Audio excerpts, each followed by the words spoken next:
Merci d'être avec nous sur la télé Pacifique. Voici les titres qui seront développés à ce journal. La tendance à la hausse persiste en Haïti. On se rapproche des 2400 cas avec les nouveaux bilans qui sont publiés quotidiennement par le ministère de la Santé publique. Les archives nationales d'Haïti affectées par la Covid-19, Jean Salnave-Exantus, le responsable du service juridique, a décédé des suites de malaise liées à la maladie. La police nationale d'Haïti est dans la tourmente. 24 heures après la mort du responsable de la DCPCR, la PNH déplore la perte du commandant-chef du CIMO. Carmel Florent et Joël Gentillon ressentaient les symptômes qui s'apparentent au Covid-19. Une saison cyclonique très active. Le gouvernement annonce que toutes les mesures nécessaires seront adoptées pour limiter les dégâts en cas de passage d'un ouragan sur le pays. À l'étranger, Donald Trump a transformé en un champ de bataille les États-Unis d'ici Joe Biden. Restez branchés, les détails c'est tout de suite. Nous sommes de retour pour vous apporter les détails du journal. 45 décès sur un total de 2226 cas de Covid-19 enregistrés depuis le 19 mars 2020. Dans le bulletin numéro 62, les autorités sanitaires haïtiennes ont confirmé 202 nouveaux cas de contamination au coronavirus. Dans l'intervalle, le nombre de cas suspects augmente considérablement. En effet, le ministère de la Santé publique et de la Population observe actuellement plus de 5270 personnes qui auraient été en contact avec des malades au Covid-19. Des prélèvements sont effectués au quotidien et les résultats seront communiqués graduellement. Sur les 2226 cas déclarés, 57 sont importés et les 2169 sont des transmissions communautaires. Les activités du tribunal de première instance de Port-au-Prince sont suspendues pour 3 jours. Une décision adoptée conjointement avec le ministre de la Justice et le commissaire du gouvernement suite au décès du greffier Jean-Leslie Antoine qui avait été infecté au coronavirus. Bernard Saint-Ville explique qu'il s'agit d'une mesure prise pour faciliter les opérations d'assainissement des locaux du tribunal de première instance de Port-au-Prince. La police nationale d'Haïti est dans la tourmente. Le responsable du corps d'intervention et de maintien d'ordre a rendu l'âme tout lundi matin, 1er juin. Cette disparition est annoncée 24 heures après le décès du commissaire divisionnaire et commandant-chef de la direction de la circulation et de la police routière, Carmel Florent. Les 2 hauts gradés de la PNH ressentaient certains symptômes assimilables à ceux de la Covid-19 selon les premières informations. Et on continue notre journal sur une note triste. Jean Salnave-Exantus, le responsable du service juridique des archives nationales d'Haïti, est décédé mardi matin de juin après avoir ressenti des symptômes du coronavirus. Le doyen du tribunal de première instance de Port-au-Prince, maître Bernard Saint-Ville, informe que maître Exantus recevait des soins dans un centre de prise en charge depuis le dimanche 31 mai. Le bâtonnier de l'ordre des avocats, maître Montferrier d'Orval, a confirmé la nouvelle, mais s'est gardé d'associer les malaises de l'avocat au coronavirus.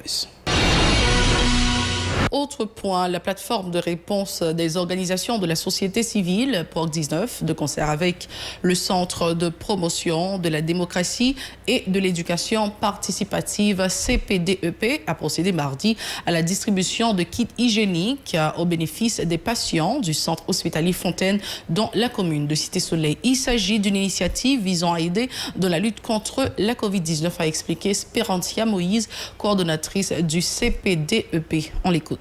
Regrouper ensemble pour permettre et pour lutter contre la pandémie Covid-19. Dans le cadre de ça, nous avons plusieurs initiatives nous prenons déjà.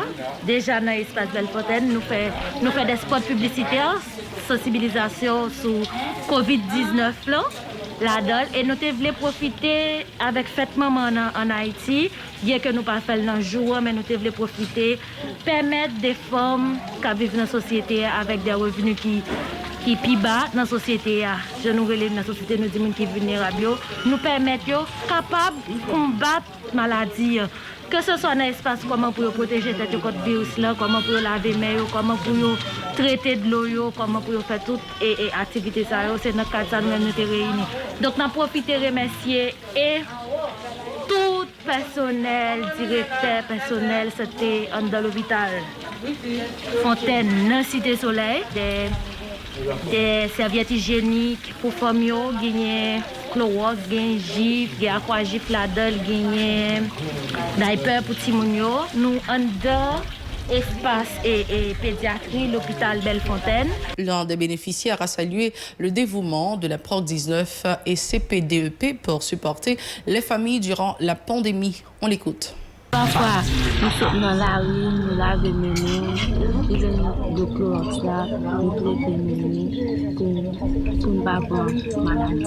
On lave nous chaque jour, de temps en temps, si ça fait besoin, dans la rue, on va entrer, retirer les dépenses. Et on va continuer à parler de l'une des choses que le peuple haïtien redoute vraiment, c'est la saison cyclonique. Du 1er juin au 30 novembre, c'est la saison cyclonique. Cette période s'annonce très active dans la région où moins 4 ouragans majeurs peuvent se former et frapper plusieurs pays de la Caraïbe, dont Haïti.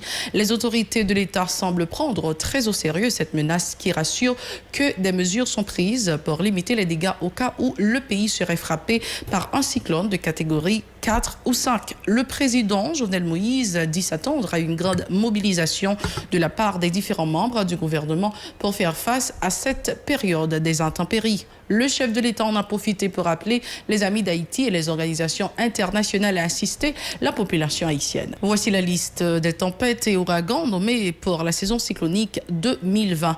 Arthur, Bertha, Cristobal, Dolly, Edouard, Faye, Gonzalo, Anna, Isaïas, Joséphine, Kyle, Laura, Marco, Nana, Omar, Paulette, René, Sally, Teddy, Vicky et Wilfred.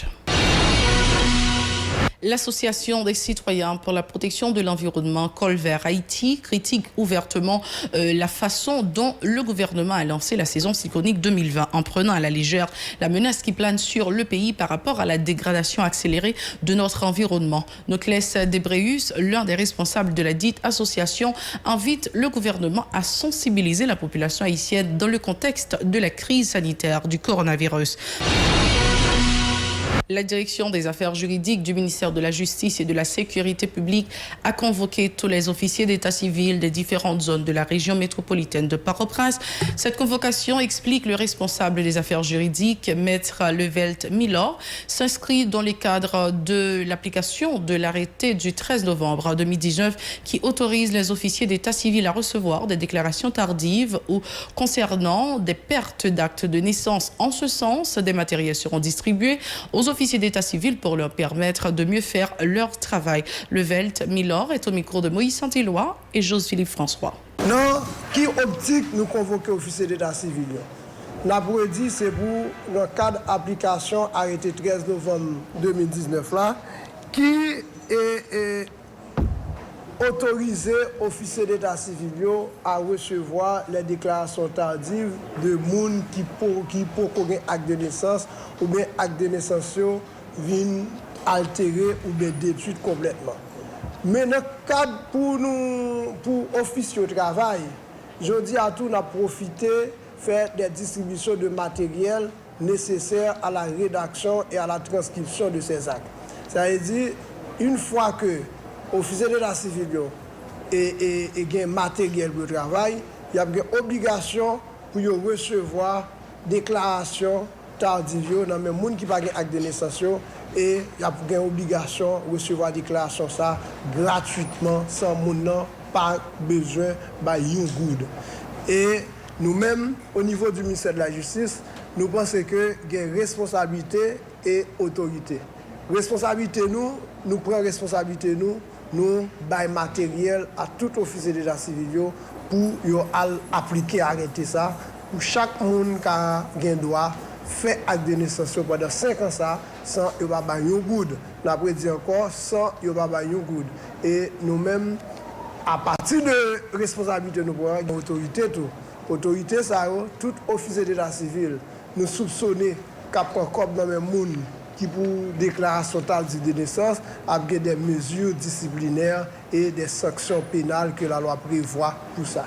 Nous disons merci beaucoup n'a dit aux officiers d'état civil, à bon entendeur, salut. Les parents n'ont rien à verser pour obtenir les actes de naissance de leurs enfants.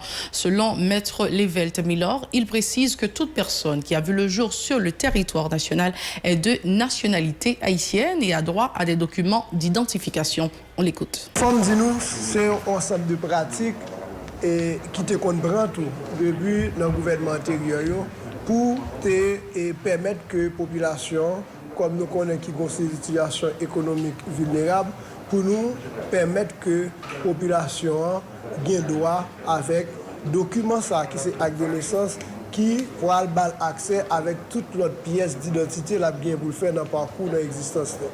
Et c'est dans le même cadre ça, il y a un dernier décret qui était arrêté, disons, qui était publié en 2014.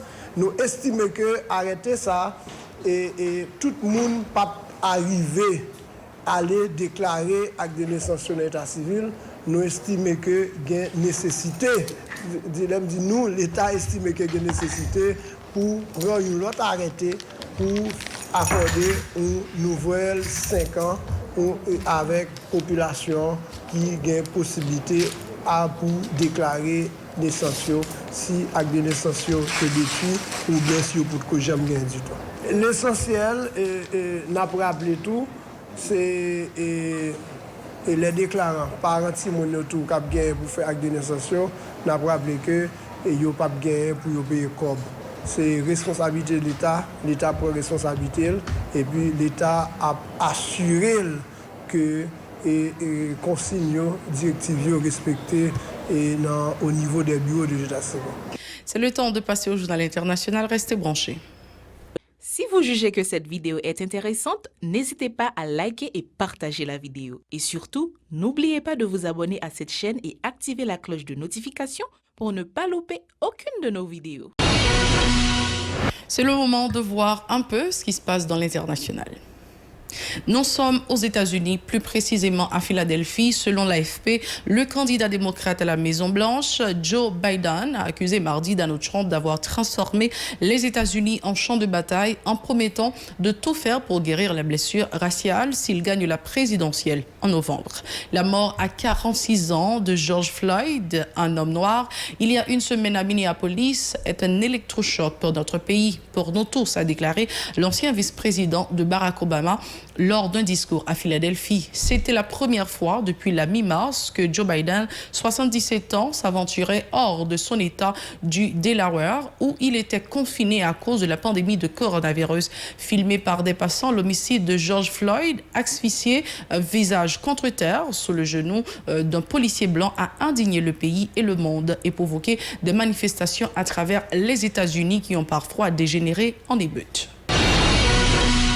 Nous sommes maintenant à Pékin. Selon Reuters, la ville de Wuhan, berceau chinois du nouveau coronavirus, ne reporte désormais plus de contamination à la Covid-19 et depuis la mi-mai, elle n'a détecté que 300 cas asymptomatiques dans le cadre de sa campagne de dépistage à grande échelle, ont affirmé mardi des officiels de l'État. Cette campagne ambitieuse, lancée par la métropole chinoise le 14 mai dernier, après qu'une seconde vague d'infection a été soupçonnée, a permis à 9,9 millions de personnes d'être testées au coronavirus. L'origine controversée de l'épidémie est attribuée à des animaux sauvages vendus sur un marché de Wuhan. Confinée du 23 janvier jusqu'au 8 avril, la capitale de Hubei enregistre la majorité des cas de coronavirus signalés en Chine continentale et déplore 4 634 décès et 83 022 infections.